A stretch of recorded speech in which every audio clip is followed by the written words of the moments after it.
আসসালামু আলাইকুম প্রিয় দর্শক, আশা করি আপনারা সবাই ভালো আছেন।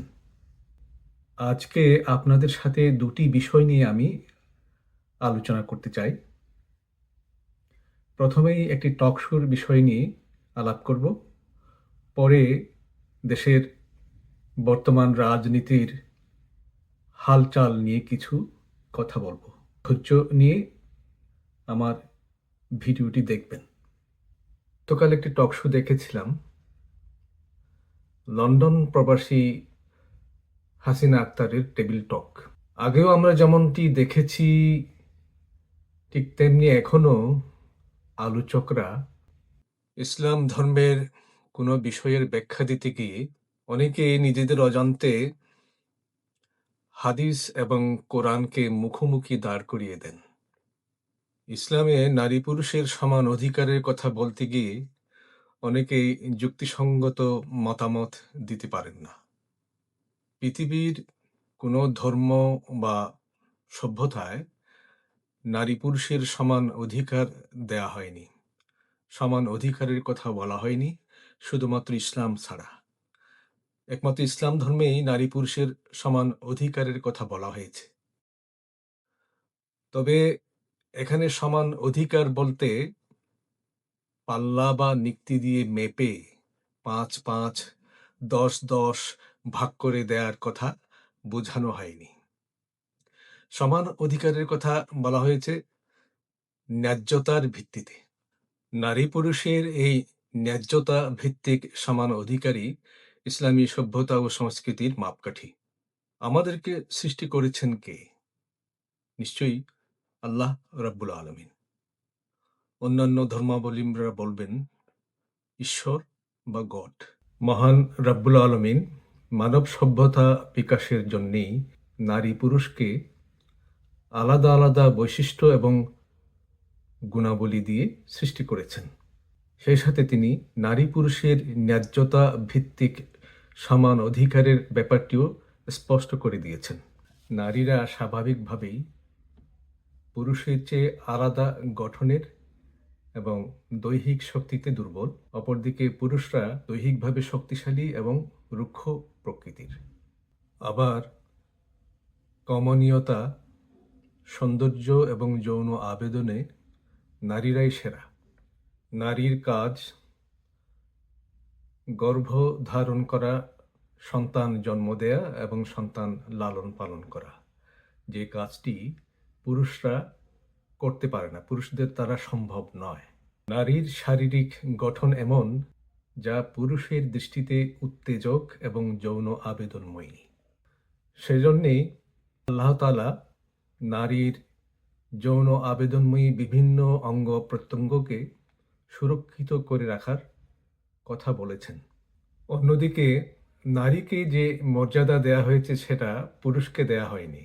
স্নেহ, আদর, ভালোবাসা দিয়ে একজন মমতাময়ী নারী, একজন মমতাময়ী মা যেভাবে সন্তান লালন পালন করেন, সেটি পুরুষরা করতে পারে না।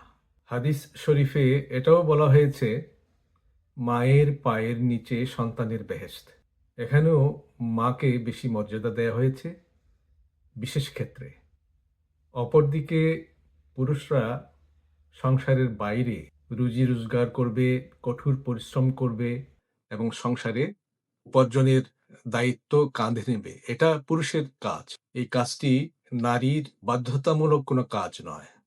পবিত্র আল কোরআনে উত্তরাধিকার সম্পত্তি বণ্টনে নারীকে পুরুষের অর্ধেক দেয়ার বিধান সাব্যস্ত করেছেন। আল্লাহ তাআলা নিজেই নারী পুরুষের মর্যাদাকে পৃথক করেছেন, আলাদা করেছেন। তিনি কোনো নারীকে নবী রাসূল হিসেবে পৃথিবীতে পাঠাননি এবং কোনো নারীকে নামাজে ইমামতি করারও অনুমতি দেননি। সর্বোচ্চ ক্ষেত্রে নারী নেতৃত্বের ব্যাপারেও কোনো অবকাশ রাখেননি। পুরুষ এবং নারীর এই উভয়ের সমন্বয়েই একটি আদর্শ পরিবার গড়ে ওঠে। ইসলামের এটাই বিধান। এভাবেই মানব সভ্যতা বিকশিত হয়েছে। এখন আমরা অযৌক্তিকভাবে নারী পুরুষের সমান অধিকার বলতে গিয়ে যদি সেই নারীকে মাঠে কাজ করতে পাঠিয়ে দিই, যুদ্ধক্ষেত্রে যুদ্ধ করতে পাঠিয়ে দিই, তাহলে তো হবে না। যার যে কাজ সেটা সে করবে। একটা পরিবারকে আদর্শ পরিবার হিসেবে গড়ে তোলার দায়িত্ব অনেক বড়। সেই কাজটা নারীরাই সম্পাদন করেন। এটা আমাদের বুঝতে হবে। বিজাতীয় বিদেশি চক্রের ফাঁদে পড়ে আমরা নারী স্বাধীনতা, সমান অধিকার, পুরুষের মতো সমান অধিকারের দাবি নিয়ে যদি হাউকাউ করি, সেটা হবে একটা বোকামি ছাড়া আর কিছুই নয়। সবকিছুতে সমান অধিকার খুঁজে বেড়ালে হবে না। আল্লাহ তাআলা যেখানে নিজেই পার্থক্য সৃষ্টি করেছেন, আমাদেরকে সেই পার্থক্য মানতে হবে এবং বুঝতে হবে। ইতিহাসেও আমরা দেখতে পাই বিখ্যাত রানী মহারানীরা খুব বেশি দিন পুরুষদের উপর কর্তৃত্ব বজায় রাখতে পারেননি। আমরা দেখেছি সাবার দুর্দণ্ড প্রতাপশালী শাসক রানী বিলকিসও হযরত সুলাইমান আলাইহিস সালামের কাছে আত্মসমর্পণ করেছিলেন। দিল্লির সুলতানা রাজিয়াও পুরুষের ছদ্মবেশে সিংহাসনে বসেছিলেন। এমনকি আধুনিক কালের ইংল্যান্ডের রানী ভিক্টোরিয়া বা রানী দ্বিতীয় এলিজাবেথও প্রতীকী সর্বস্ব রানী ছিলেন। প্রকৃত ক্ষমতা ছিল প্রধানমন্ত্রী বা পার্লামেন্টের হাতে।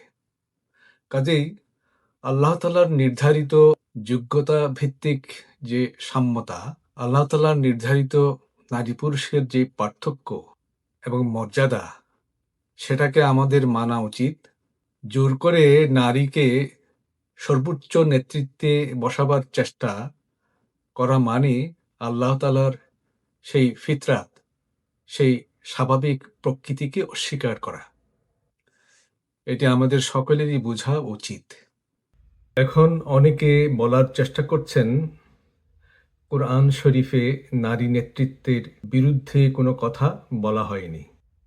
এসব হাদিসের গালগল্প।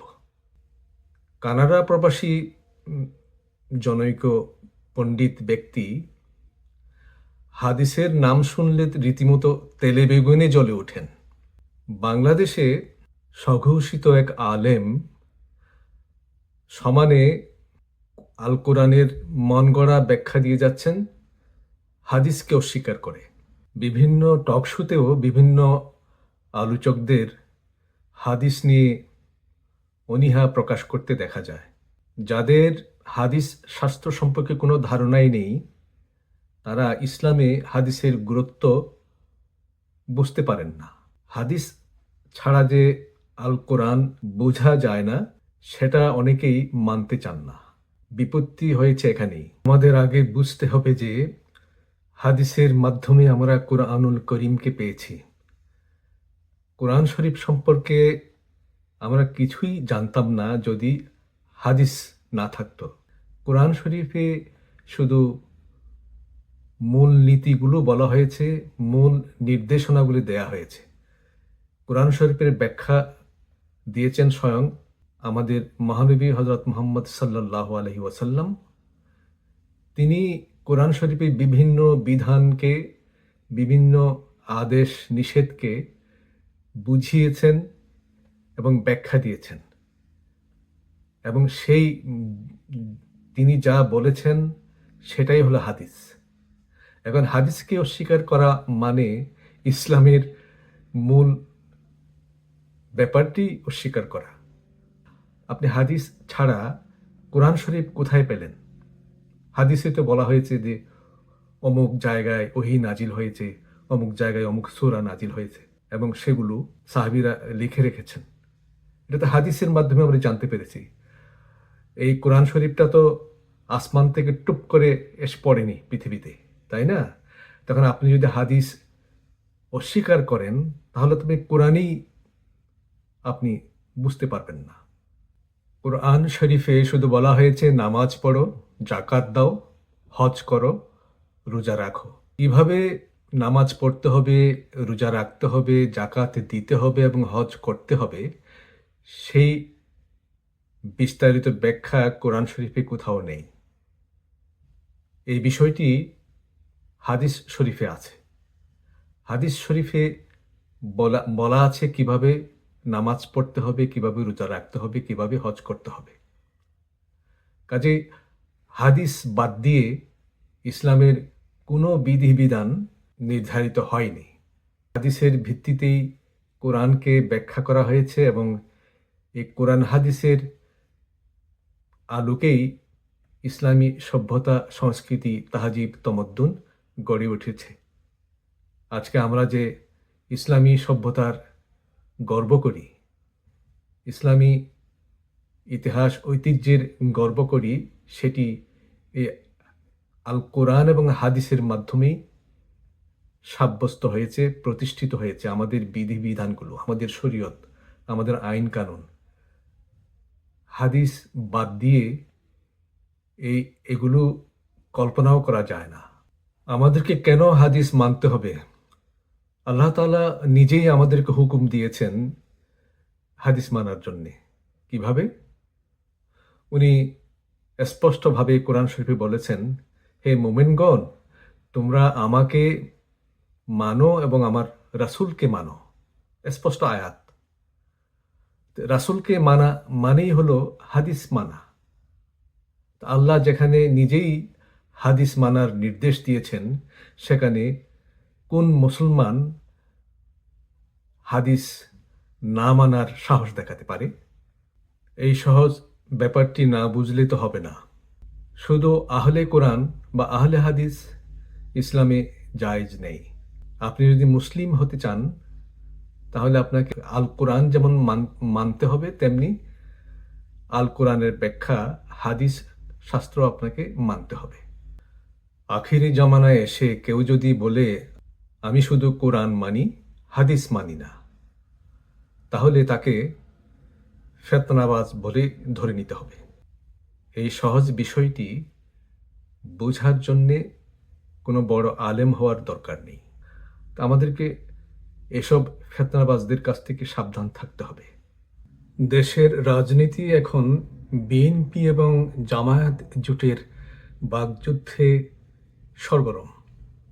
অবস্থা দেখে মনে হচ্ছে জামায়াতের জনপ্রিয়তায় ঈর্ষান্বিত হয়ে বিএনপি নেতৃবৃন্দ যুক্তিতর্ককে নির্বাসনে দিয়ে অপবাদ আর দোষারোপের কৌশল বেছে নিয়েছে।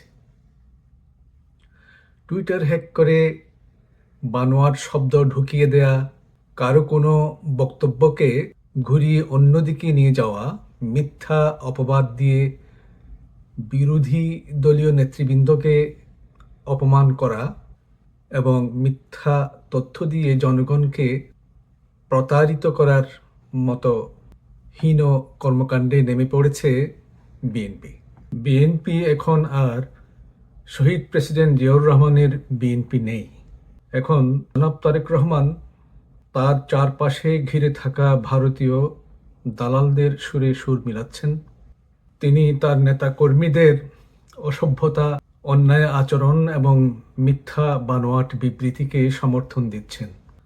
শেষ পর্যন্ত জামায়াতে ইসলামীর নায়েবে আমির ডক্টর শফিকুর রহমান ডিবেটের আহ্বান জানিয়েছেন, কিন্তু বিএনপির পক্ষ থেকে কিংবা তারেক রহমানের পক্ষ থেকে এরকম কোনো ডিবেটে অংশ নেয়ার আগ্রহ প্রকাশ পায়নি, কিংবা বিএনপির পক্ষ থেকে কেউ এই আহ্বানে সাড়াও দেয়নি। বিপত্তিটা ঘটেছে